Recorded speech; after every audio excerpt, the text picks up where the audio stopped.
Bueno, hoy es Día del Amor y la Amistad y vamos a hablar con el doctor Salvador Guerrero Chiprés, presidente del Consejo Ciudadano para la Seguridad y Justicia de la Ciudad de México, sobre los riesgos digitales del amor romántico y cómo evitarlos.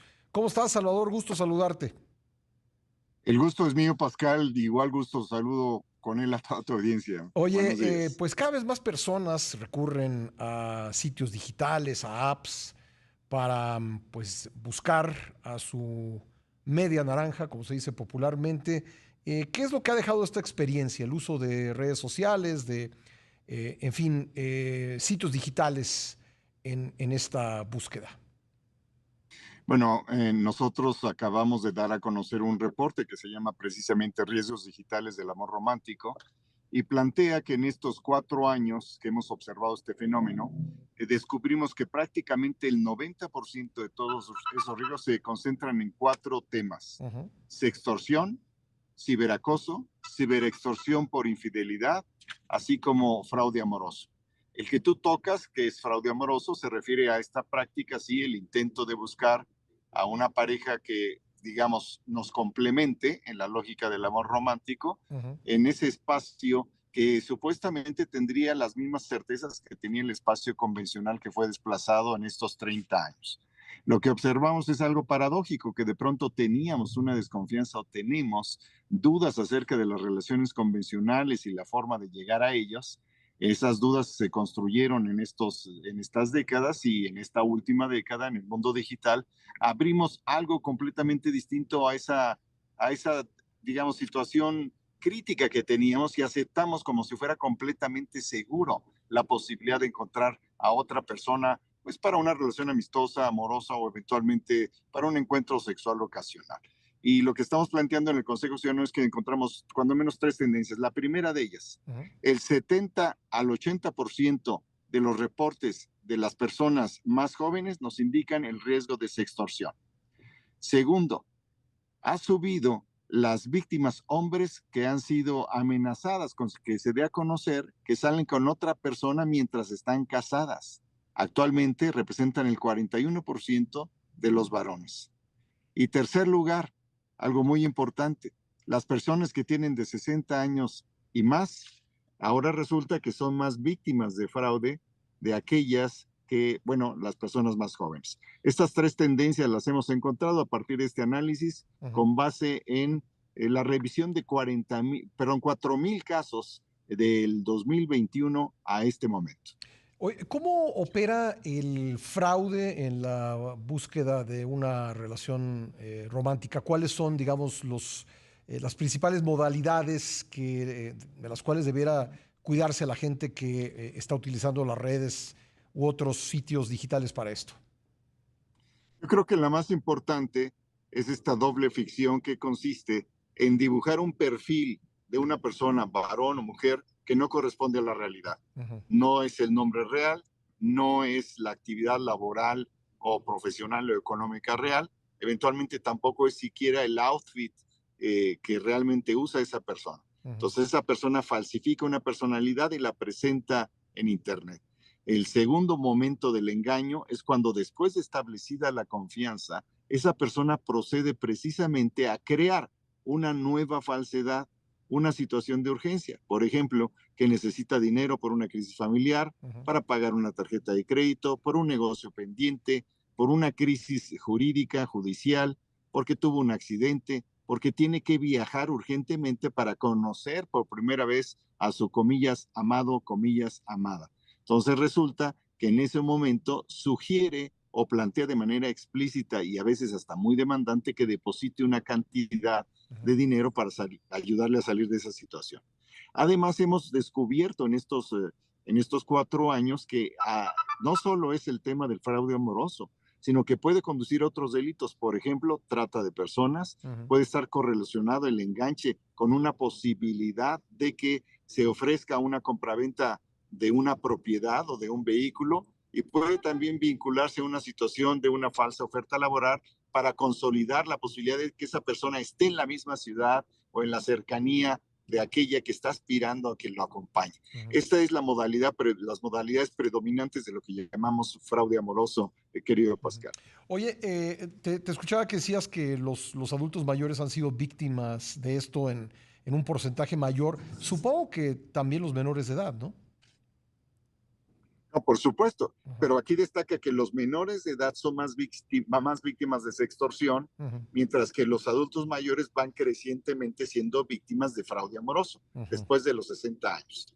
Entonces, estos son los dos tendencias nuevas, así como la tercera tendencia que quiero subrayar.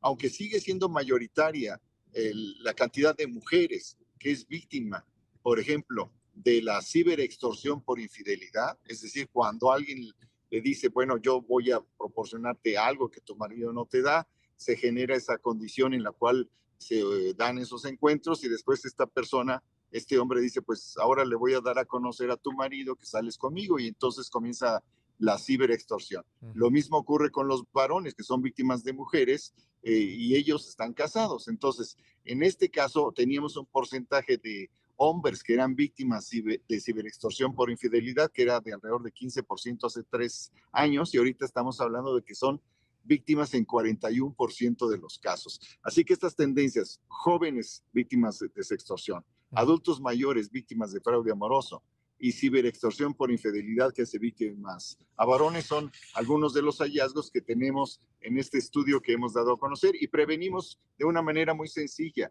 Ante la amenaza de destruir nuestra privacidad, ahí hay que cerrar. Ante la posibilidad de que nos inventen una situación de emergencia por la cual debemos enviar dinero, ahí hay que terminar el vínculo. Y en el momento en que estamos en una situación ambigua, pues, ¿qué te puedo decir? Cada quien según sus criterios, Ujú, ¿verdad? Pero hay que tener muchísimo cuidado porque sí hay un mercado delincuencial ujú. que se ha desplazado al mundo digital y que transita precisamente con la falsa construcción de oportunidades de amistad, amor y sexo. Oye, todas estas modalidades que nos has relatado constituyen delitos, ¿no? Constituyen conductas delictivas. Así es, estamos hablando en particular del delito de fraude, del Ujú, delito de sextorsión. La sextorsión ya es un delito y eventualmente puede haber otros delitos. Así que básicamente sí tenemos esta cantidad de tipos penales ujú. que pueden ser acreditados ante el Ministerio Público, Pascal. Vamos a imaginar una persona que establece una relación romántica por internet o por las redes y pues recibe este mensaje de que urge que deposite un dinero. ¿Esto configuraría fraude? Bueno, tiene que acreditarlo, pero sí en general, si se puede demostrar el engaño, sí. Sí. ¿Y qué hacemos nosotros? Sugerimos primero que todo mundo. A ver, vamos a tratar de restablecer el contacto con el doctor Salvador Guerrero Chiprés, porque mi pregunta tiene que ver con que pues muchas personas que caen en estos engaños a lo mejor se sentirán pues tan abrumadas que pues ya no quieren proceder en contra de quien les quitó el dinero. Saber si todavía hay algún recurso que puedan utilizar, ¿no? Un recurso legal, pues no solamente para inhibir esta práctica, sino también para recuperar lo perdido. Entonces, a ver si podemos... Sí, le contaba a nuestra audiencia que a lo mejor muchas personas que caen en estos engaños, pues se sienten tan mal que ya ni quieren saber nada del asunto y a lo mejor no denuncian, pero tú nos dices sí hay una vía, ¿no? Hay una vía que permite denunciar y con ello reducir la comisión o inhibir la comisión del delito y también pues tratar de recuperar su lana, ¿no?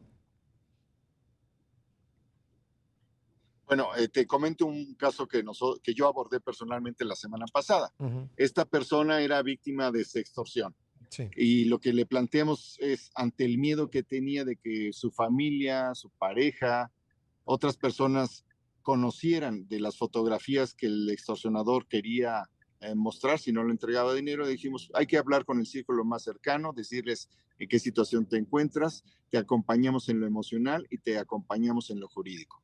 Habla con esas personas, ya se protege del daño más grave que podría ser a su imagen, a su reputación, lo que es su entorno familiar, su entorno laboral inmediato, el entorno, digamos, empresarial inmediato. Y después de eso sí procedemos teniendo ya evidencia que puede ser presentada ante un federatario, ante notario público, para que con ello, constituidos estos elementos como pruebas, podamos en el Ministerio Público haber una carpeta de investigación. Y sí, también hay que decirlo, espantar a la imaginaria del Ministerio Público que de pronto puede tener la tentación de considerar que no es un delito grave. Sí es un delito perseguible y el Ministerio Público está obligado a que, teniendo evidencia de la comisión de proceda a la apertura de investigación. Pero más importante que eso es cómo se sienten las personas, porque la pena, la vergüenza y el miedo a la destrucción de la propia imagen es enorme. Hablemos de profesionales que podemos ser periodistas, empresarios, políticos, menores de edad, amas de casa. Todos ellos pueden estar en una situación de vulnerabilidad y por eso no hay que espantarse de eso que está ahí, que está circulando. No es la mayoría de los casos, pero existe como riesgo y hay que acudir a profesionales y nosotros les ofrecemos ese acompañamiento. Sí tenemos una relación muy directa y dinámica con la Secretaría de Seguridad Ciudadana, en este caso con el área que investiga extorsión, fraude y también inteligencia digital, que opera con esa inteligencia digital y también con la Guardia Nacional para algunos casos que tienen una gravedad porque se vinculan estos delitos con otros, por ejemplo, la probabilidad de trata de personas. ¿Son bandas las que en ocasiones incurren en estos delitos o estamos hablando de personas en lo individual que ya encontraron un modus vivendi pues extorsionando y engañando a la gente? Bueno, a partir del análisis de estos 4,000 reportes encontramos que hay cuando menos 3 niveles.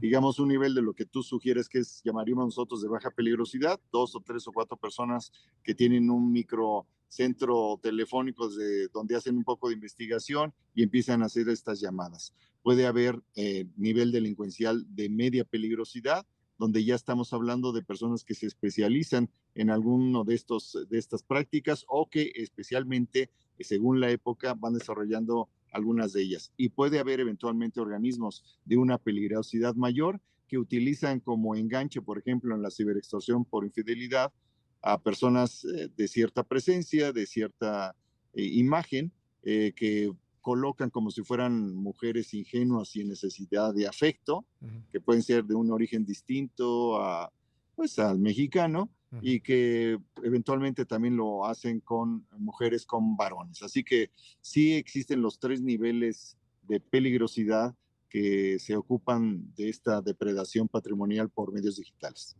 Bueno, ¿dónde nos pueden contactar en el Consejo Ciudadano para la Seguridad y Justicia de la Ciudad de México? Tenemos atención para todo el país desde la capital nacional en el 55 55 33 55 33, también WhatsApp, y tenemos nuestras redes sociales muy activas. Está con cualquier buscador, ustedes buscan Consejo Ciudadano y ahí lo encuentran. Y también estamos en Twitter, en @el Consejo MX, y en Facebook y en Instagram y TikTok también. Por último, me queda un par de minutos, pero preguntarte, ¿qué le recomendarías con base en estos casos que has conocido en el análisis de varios centenares de casos a personas que pues probablemente las redes sociales les han ayudado a establecer pues relaciones afectivas, a lo mejor es más fácil para ellos hacerlo de esa manera, pero escuchando lo que nos relatas, pues dicen, no, pero yo, o sea, sí quiero pues eventualmente encontrar una pareja, pero no quiero someterme a estos peligros que ustedes están hablando. ¿Qué recomendación general o recomendaciones generales les harías?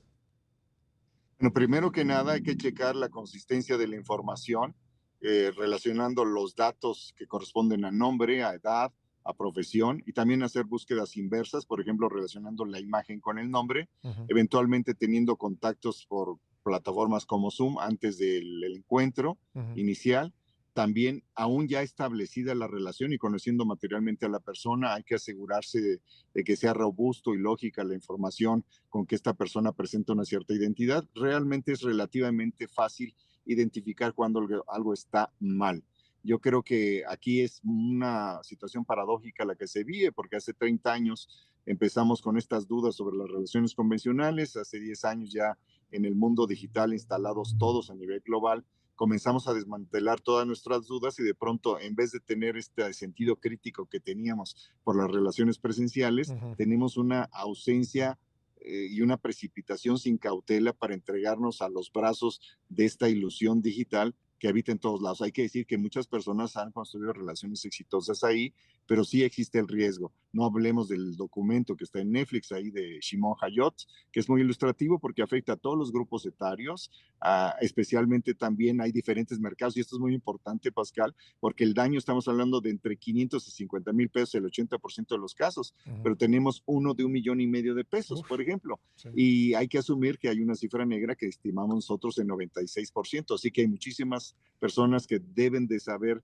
que pueden ser acompañadas. Qué bueno que tú nos abres este espacio. Hay que decirles a todos y todos que todos estamos en este mundo y todos estamos en una situación de riesgo, pero ese riesgo puede ser prevenido con búsquedas y una cautela básica inicial, y también ya establecido el vínculo, inclusive ya habiendo pasado algún tipo de encuentro privadísimo, a propósito del día que es hoy, pues ya sabemos, estamos en este mundo, ¿verdad? Bueno, pues Salvador, te agradezco mucho. Gracias a ti, Pascal. Gracias, el doctor Salvador Guerrero Chiprés, presidente del Consejo Ciudadano para la Seguridad y Justicia de la Ciudad de México.